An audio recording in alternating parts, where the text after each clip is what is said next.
Hello students, कैसे हैं आप लोग। स्वागत है एक बार फिर से आपके अपने यूट्यूब चैनल AKIT सॉल्यूशन में। तो स्टूडेंट्स, एक बार फिर से हम लेके आ गए हैं आपका पाइथन का क्लास, जिसमें आज हम जानेंगे फॉर लूप के बारे में। तो इससे पहले वाली क्लास में मैंने आपको व्हाइल लूप के बारे में बताया हुआ था। अगर आप उन वीडियोज को नहीं देखे हुए हैं तो आप प्लेलिस्ट में जाकर के वीडियो को देख सकते हैं। साथ ही साथ उस वीडियो का लिंक भी मैं डिस्क्रिप्शन में ऐड कर दे रहा हूँ, वहां से भी जाकर आप वीडियो को देख सकते हैं। तो स्टूडेंट्स, देर ना करते हुए क्लास को हम शुरू करते हैं। तो यहाँ पे देखिए फॉर लूप का काम क्या होता है।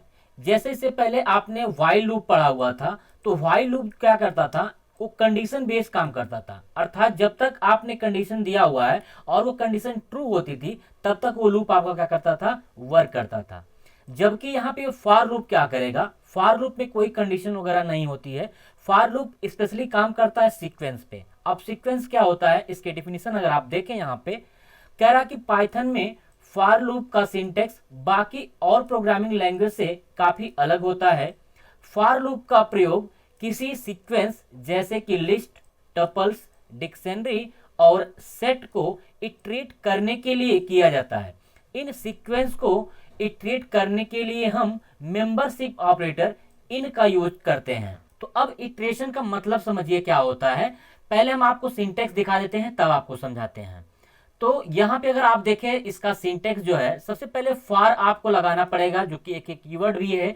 इसके बाद यहाँ पे कोई वेरिएबल का नाम आपको देना पड़ेगा फॉर के जस्ट बाद। इसके बाद ये जो इन लगा हुआ है, आपका मेंबरशिप ऑपरेटर है इन। अब यहाँ पे एक सीक्वेंस दिया गया है। अब ये सीक्वेंस क्या क्या हो सकता है, यहाँ पे ऊपर आपको डिस्क्राइब किया गया है कि जो सीक्वेंस है आपका, वह एक लिस्ट हो सकती है, वह एक टपल्स हो सकता है, वह एक डिक्शनरी हो सकती है, या फिर एक सेट हो सकता है, या फिर आपका स्ट्रिंग भी हो सकता है। सीक्वेंस आपका स्ट्रिंग भी है, तो स्ट्रिंग भी आपका क्या हो सकता है, एक सीक्वेंस हो सकता है।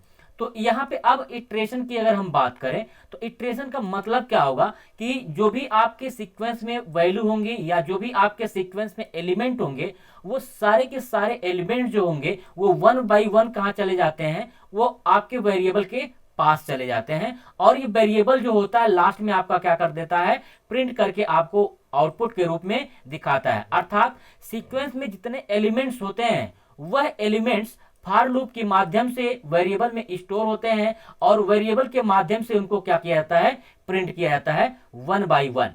जैसे एग्जांपल आपको बताएं कि अगर आपका यहाँ पे मैं आपको दिखाऊं, एक आपने स्ट्रिंग सपोज करिए बना ली है, ठीक है, और स्ट्रिंग में आपने अपना नाम रखा है। तो मैंने यहाँ पे अपना नाम रख लिया AKH, ऐसे शॉर्ट में मैंने रख दिया।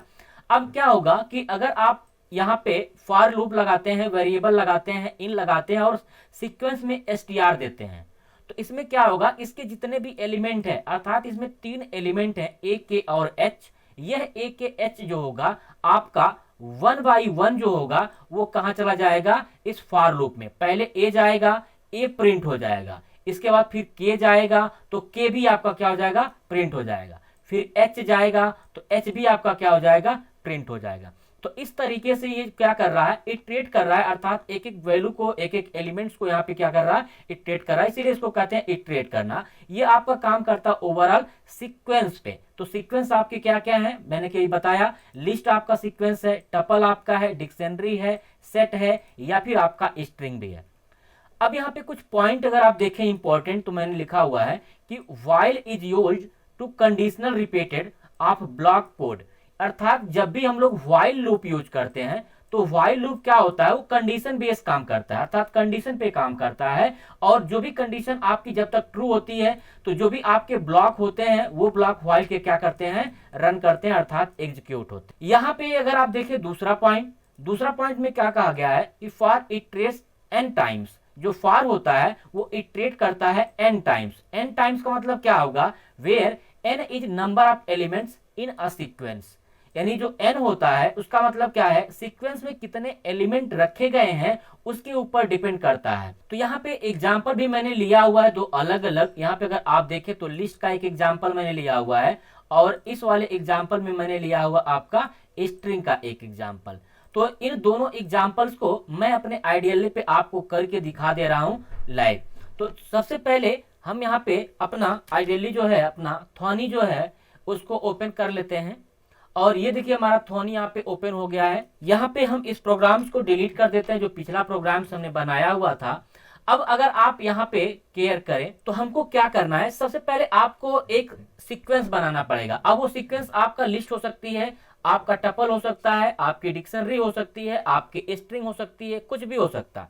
तो हमने यहाँ पे एक लिस्ट बना ली है ए बराबर। अब यहाँ पे कोई भी मान दे देंगे, जैसे मैंने 10 20 30 करके मान दिया, 30 40 और 50, ठीक है। तो इसको मैंने क्या कर दिया, ए के अंदर रख दिया है। अब यहाँ पे हमको क्या करना है, फॉर यूज करना है और यहाँ पे कोई एक वेरिएबल बना लेंगे। कुछ भी वेरिएबल हो सकता है, मैं यहाँ पे अपना नाम भी वेरिएबल के रूप में बना सकता हूँ। इसके बाद यहाँ पे मैंने रखा इन, आपका जो हो गया मेंबरशिप ऑपरेटर। इसके बाद उसका नाम देना है जो भी आपने सीक्वेंस बनाया हुआ था, तो उस सीक्वेंस का नाम ए है। इसके बाद आपको कॉलन लगाना है। कॉलन लगाने के बाद जो है आपको क्या कर लेना है, प्रिंट कर लेना है। अब प्रिंट आपको क्या करना है, वेरिएबल को प्रिंट करना है। अब यहाँ पे क्या होगा कि जब मैं इस प्रोग्राम्स को रन करवाऊंगा, तो अब देखिए मैं इसको सेव करके रन करवाता हूं और मैं इसको ऊपर करके आपको दिखा रहा हूं। तो यहाँ पे देखिए इस लिस्ट में जितने भी नंबर्स थे आपके, वो सारे के सारे नंबर्स यहाँ पे 1 बाय 1 क्या हो रहे हैं, प्रिंट हो रहे हैं। तो ये आपका क्या है, फॉर लूप के माध्यम से प्रिंट हुआ, अर्थात इस लिस्ट में जितने भी नंबर्स थे उनको फॉर जो होगा वो क्या करेगा, इन ऑपरेटर के माध्यम से इटरेट करके AKH में रखेगा और AKH क्या करेगा, 1 बाय 1 सबको प्रिंट करेगा। नेक्स्ट इसमें दूसरा अगर आप एग्जांपल देखें तो दूसरा एग्जांपल हेलो वर्ल्ड का लिया गया है। तो हेलो वर्ल्ड हम क्या करते हैं, इसी में क्या करते हैं, एक str बना देते हैं और उस str में जो है हम कुछ रख देते हैं। तो यहाँ पे हम कोई भी एक अलग वैल्यू बना देते हैं। तो मैंने यहाँ पे बना दिया है स्ट्रिंग, ठीक है, या STI नाम का। अब यहाँ पे मैंने लिख दिया हेलो वर्ल्ड। तो ये मैंने हेलो वर्ल्ड लिखा हुआ है। अब हमको क्या करना है, हम AKH ही रख देते हैं वेरिएबल का नाम, और यहाँ पे जो सीक्वेंस का नाम है वो हमारा STI है। सेव करेंगे और इसको रन करवाएंगे।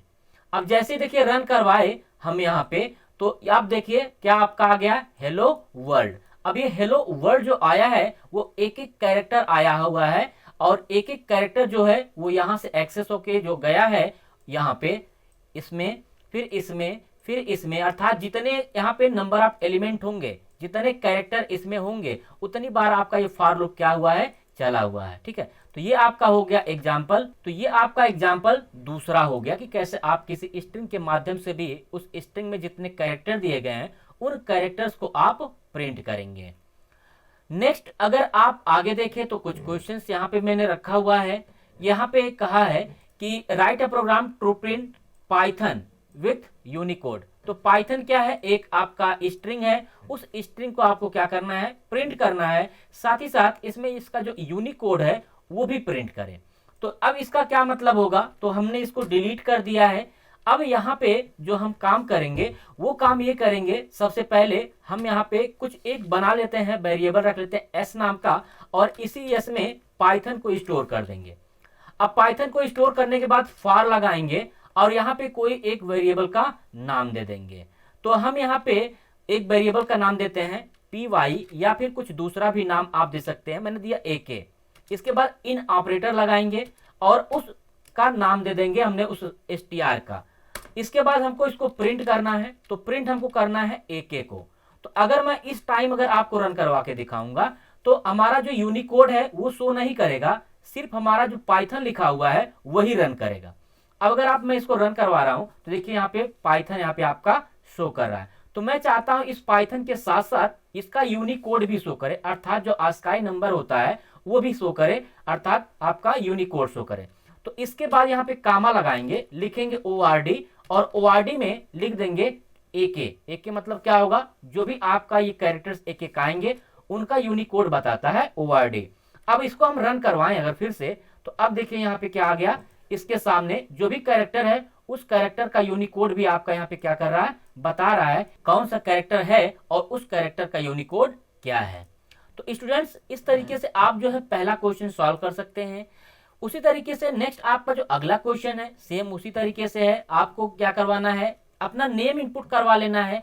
तो नेम अगर आप इनपुट करवाना चाहते हैं तो आप पहले से यहाँ पे अपना नाम भी लिख सकते हैं, या फिर एक स्ट्रिंग या इनपुट के माध्यम से जो हम यूज करते हैं इनपुट, उसमें भी आप इनपुट करवा करके यूज कर सकते हैं।